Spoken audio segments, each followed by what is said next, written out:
Chakra யூஐயோட components வச்சு இப்போ நம்ம ஒரு ஃபார்ம் டிசைன் பண்ணலாம். அதுக்கு முன்னாடி என்ன பண்ணலாம் அப்படின்னா, நான் ரிமோட்டில் இருக்கிற கோடை புல் பண்ணிக்கிறேன். நம்ம மெயின் பிரான்ச்சு டெவலப்பு. ஸோ அதுலேருந்து நான் என்ன பண்ணுறேன்னா புல் பண்ணுறேன். இந்த பட்டனை கிளிக் பண்ணால் புல் அண்ட் புஷ் ரெண்டுமே நடக்கும். ஸோ நான் ஓகே கொடுத்துட்றேன். இது ரொட்டேட் ஆகும். இப்போ என்ன நடந்திருக்கு அப்படின்னா, ரிமோட்டில் இருக்கிற எல்லா கோடுமே நம்மளோட லோக்கலுக்கு வந்துருச்சு. இப்போ நான் என்ன பண்ணுறேன் அப்படின்னா, புதுசாக ஒரு பிரான்ச் கிரியேட் பண்ணுறேன். இதுக்கு என்ன கமெண்ட்னா,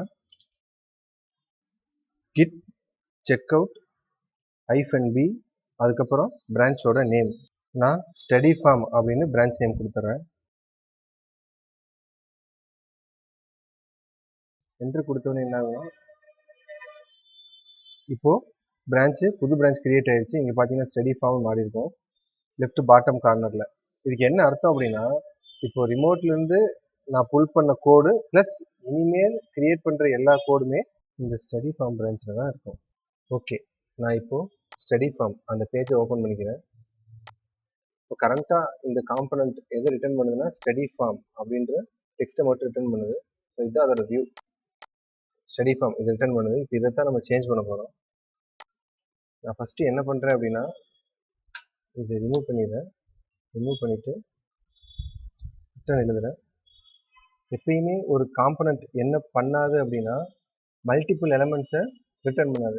அதாவது என்ன சொல்கிறேன் அப்படின்னா, டிஐவி டிவிஷன் இது ஒரு எலமெண்ட்டு.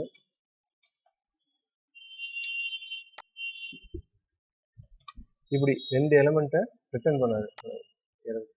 ரெண்டு எலமெண்ட்டை ரிட்டர்ன் பண்ணாது. அது என்ன, அதுக்காக என்ன பண்ணுவோம்னா, காமனாக ஒரே ஒரு எலமெண்ட்டை ரிட்டர்ன் பண்ணுற மாதிரி நம்ம இப்படி போடணும். ஸோ இதுதான் கரெக்ட். ஆக்சுவலாக என்ன பண்ணணும் அப்படின்னா, ரியாக்டில் ஒரு காம்பனண்ட் எப்பயுமே மல்டிபிள் எலமெண்ட் ரிட்டர்ன் பண்ணாது, சிங்கிள் எலமெண்ட்டை தான் ரிட்டர்ன் பண்ணணும். அதனால மல்டிபிள் எலமெண்ட்ஸ் இருந்தால் அதை நம்ம இந்த மாதிரி குரூப் பண்ணிக்கணும். நீங்கள் இப்படி போட்டாலும் ஓகே, சரி இல்லை இது டிவிஷன் டேகாக நீங்கள் மாற்றினாலும் ஓகே தான், எரர் வராது. ஸோ நான் ஃப்ராக்மெண்ட்டாகவே யூஸ் பண்ணிக்கிறேன். இந்த ப்ராஜெக்ட் கூட ஆல்ரெடி என்கிட்ட இருக்குது. நான் அதுலேருந்து காப்பி பண்ணி இப்போ இதில் பேஸ்ட் பண்ணி உங்களுக்கு எக்ஸ்பிளைன் பண்ணுறேன்.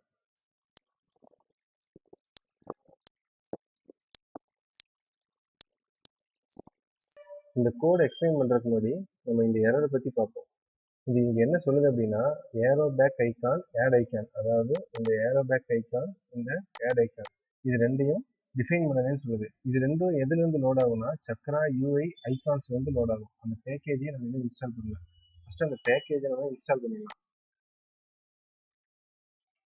அது என்னன்னா npm i@chakra-ui/icons. இந்த பேக்கேஜ் இன்ஸ்டால் பண்ணுறேன். பேக்கேஜ் இன்ஸ்டால் ஆயிடுச்சு. இப்போது நான் இந்த ரெண்டு ஐக்கானையும் இம்போர்ட் பண்ணுறேன்.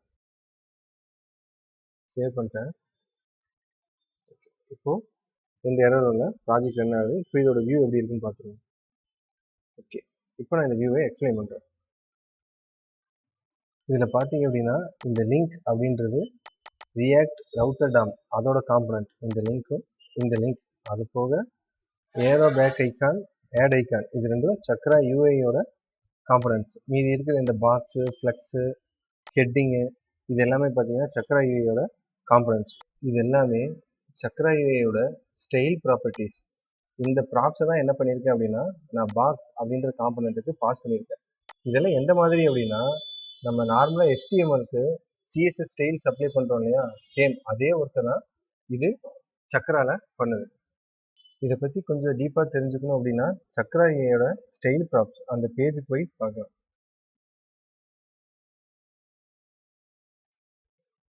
இங்கே பார்த்தீங்கன்னா margin top, margin bottom, margin left, இந்த மாதிரி எந்த காம்பனண்ட்டுக்கு வேணாலும் நம்ம எந்த ஸ்டைல் ப்ராப்ஸ் வேணாலும் அப்ளை பண்ணலாம். கலர் வேணும்னா கலர்ஸு, பிஜினா background colour, as usual gradient colour வேணும்னா கிரேடியன்ட் கலர்ஸ் அப்ளை பண்ணிக்கலாம். நீங்கள் எந்த காம்பனண்ட்டுக்கு வேணாலும் ஸ்டைல் ப்ராப்ஸ் கொடுத்துக்கலாம். இது டெக்ஸ்ட் காம்பனண்ட்டுக்கு ஃபாண்ட் சைஸு எம்டினா அது ஒரு சைஸ் வச்சுருப்பாங்க, அது அப்ளை ஆகும்.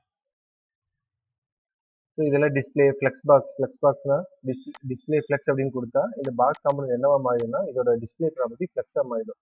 ஸோ ஸ்டைல் ப்ராப்ஸ் எதுக்கு யூஸ் ஆகுது அப்படின்னா, சிம்பிளாக இந்த ப்ராப்ஸை எல்லாம் நம்ம ஒரு காம்பனண்ட்டுக்கு பாஸ் பண்ணி அதோட அப்பியரன்ஸை சேஞ்ச் பண்ணலாம். ஓகே, நான் ப்ராஜெக்டில் போய்க்கிறேன். ஹெட்டிங் வந்து எம்இஎம்னு இருக்குது, அதை ஸ்டடி ஃபார்ம்னு மாற்றிடுறேன்.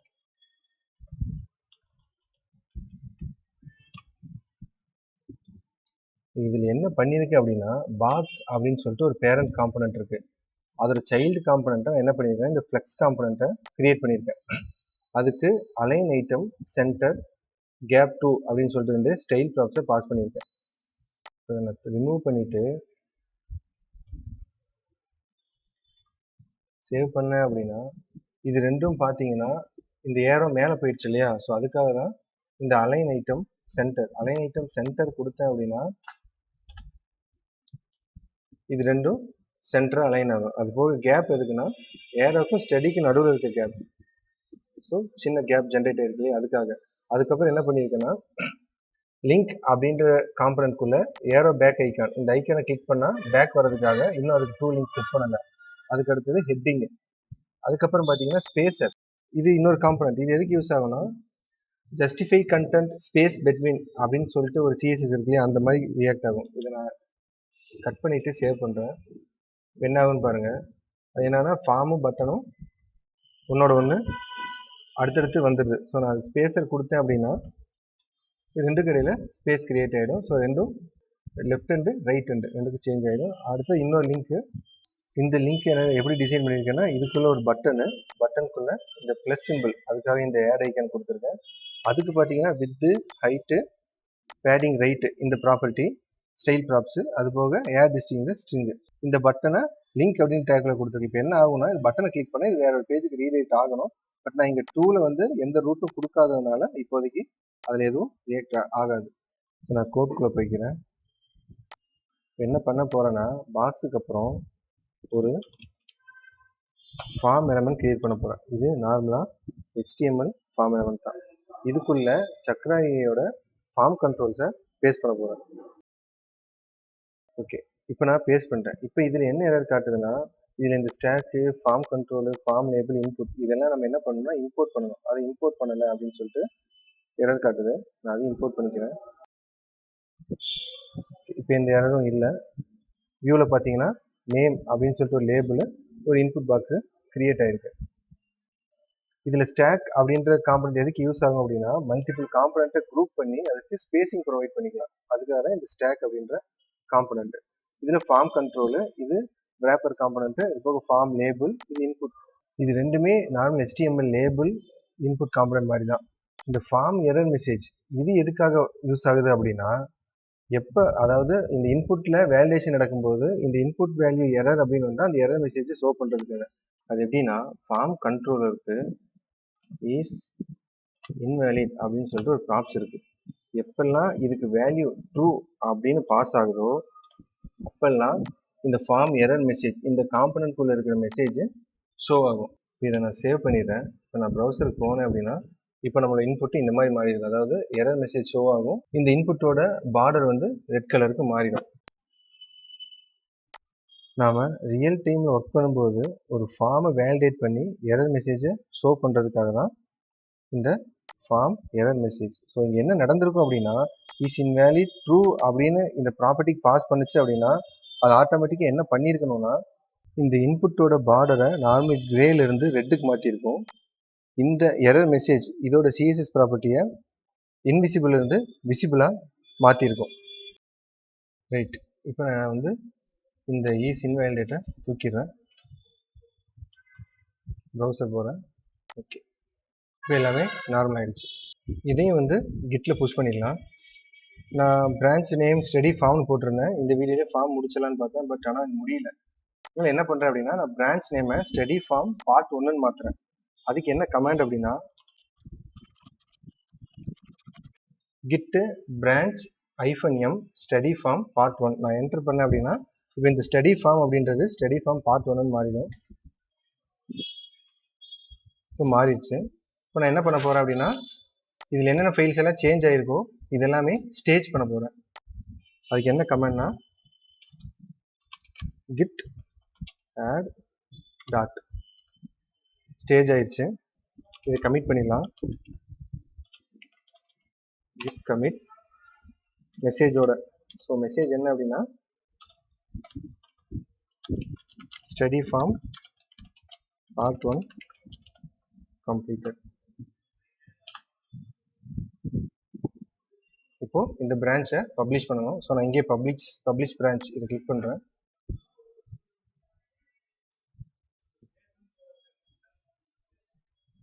இந்த பிரான்ச்சு பப்ளிஷ் ஆயிடுச்சு. இப்போ நான் நம்ம கிட்குள்ளே போகிறேன், ரீஃப்ரெஷ் பண்ணுறேன். இப்போது புல் ரிக்வெஸ்ட் கிரியேட் ஆகிருக்கு. நான் கம்பேர் பண்ணுறேன். ஸோ இது என்ன பண்ணுறேன்னா, பழைய டெவலப்போட நம்ம இந்த ஸ்டடி ஃபார்ம் பார்ட் 1 பிரான்ச்சை கம்பேர் பண்ணுறேன். புல் ரிக்வெஸ்ட் கிரியேட் பண்ணுறேன். ஏதாவது கான்ஃப்ளிக்ட் இருக்கான்னு செக் பண்ணுது. கான்ஃப்ளிக்ட் இல்லை. ரீபேஸ் அண்ட் மெர்ஜ் சிங்கிள் கமிட்டாக கொடுக்குறேன். கன்ஃபார்ம் பண்ணுறேன். இப்போது மெர்ஜ் ஆகிடுச்சு. நான் ஸ்டடி ரியாக்ட்குள்ளே போயிட்டு இப்போ நம்ம பிரான்ச்சை பார்த்தோன்னா 2 பிரான்ச் இருக்குது.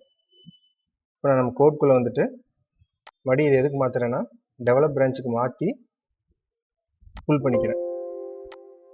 ஏன்னா டெவலப் பிரான்ச் தான் main branch. So study form part 1 அதை வந்து அந்த கோடை டெவலப்போட மெர்ஜ் பண்ணிட்டு இப்போ டெவலப்பை நான் புல் பண்ணிட்டேன். இப்போ இதுக்கப்புறம் இதில் என்ன பண்ணலாம் அப்படின்னா, ஹூக் ஃபார்ம் அந்த பேக்கேஜை இன்ஸ்டால் பண்ணி அது மூலமாக ஃபார்ம் எலமெண்ட்டை ரிஜிஸ்டர் பண்ணலாம். அது போக வேலிடேட் பண்ணி பார்க்கலாம்.